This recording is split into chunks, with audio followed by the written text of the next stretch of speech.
Welcome to our violence prevention webinar for our Summer Youth Employment Program 2014.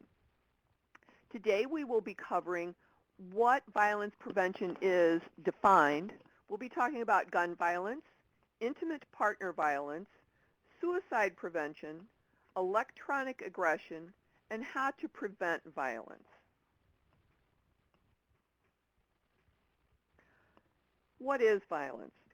Violence is an epidemic in our nation. Like many illnesses, it has preventable causes that we must target.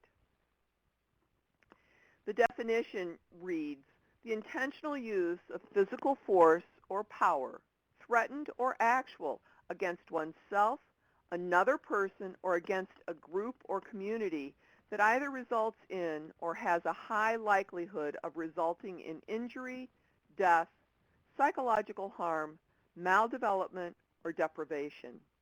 And as you can see from the chart on the screen, there are some leading causes of death in youth 15 to 18 years of age. Now these numbers are from 2010, but they haven't changed significantly in the past couple of years. And if you notice, the number 2 and 3 reason are homicide and suicide. So do you think the leading causes of death are significantly different for younger teens than what we have on the screen right now? Do you think it's different for children? Is it different for adults? Is it different for the elderly? It's all something that we need to pay attention to in our journeys through our lives to make sure that we are paying attention to violence and how we can prevent it in our lives.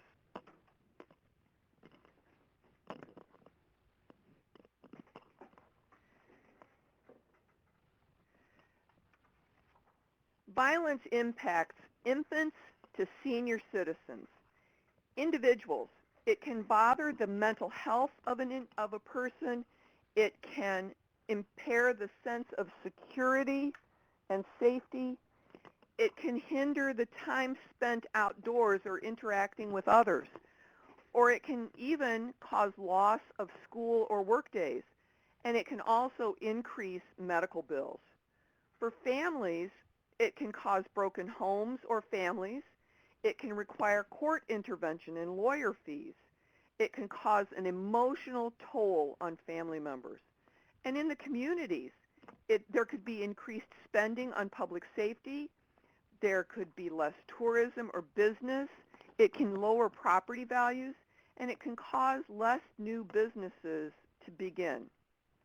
Society in general, it creates higher health care expenses. It can cause a health care worker shortage, or it can be a burden on the social welfare system. Let's talk a moment about what the types of violence are. We have self-directed violence that's toward your own body. It's like maybe you're a cutter and you start doing things to harm yourself. Interpersonal is how most violence occurs. It could be your parent, it could be your child, your sibling, your sister or brother, or someone that you may not have even ever met. Collective violence is like mob action. And it causes disruption to the entire community. Let's pull out a poll here. Have you ever been the victim of a bully?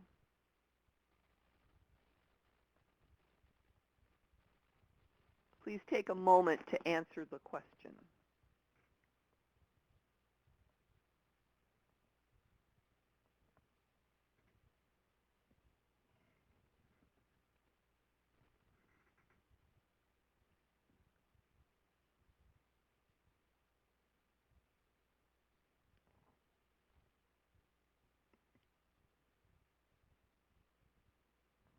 All right, I'm going to hide that poll now.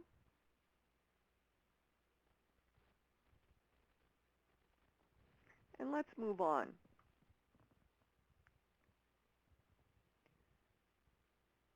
Who is violent? Often, bully and violence are sometimes interchangeable terms. If you look at the picture, you can't really tell who a bully might be. Now they're all smiling, but you don't know who they are. It could be your parent. It could be your child. It could be someone that you think is your friend. It could be a classmate, your cousin, your sibling, your brother or sister. It could be a total stranger. At work, some of the statistics show that 48% of bosses are bullies, 45% of coworkers are bullies, and 31% of customers are bullies. So how do you recognize violence? You may not actually see the violence. It can begin with somebody just invading your personal space. Maybe they hit or kick, push, steal or hide your belongings. Maybe they try to make somebody do something against their will. Body language is a big factor with violence and bullying. It could start with name calling or teasing, insulting people, threatening somebody with physical harm, or spreading rumors or untruths. It also has a lot to do with cyberbullying, which we'll be talking about later. How you say what you say is also very important.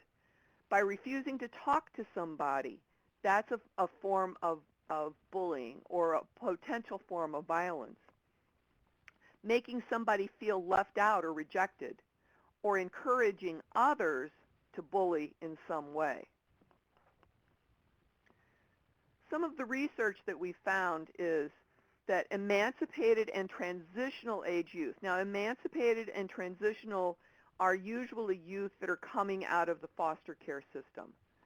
Those youth are at a heightened risk for becoming victims and perpetrators of violence.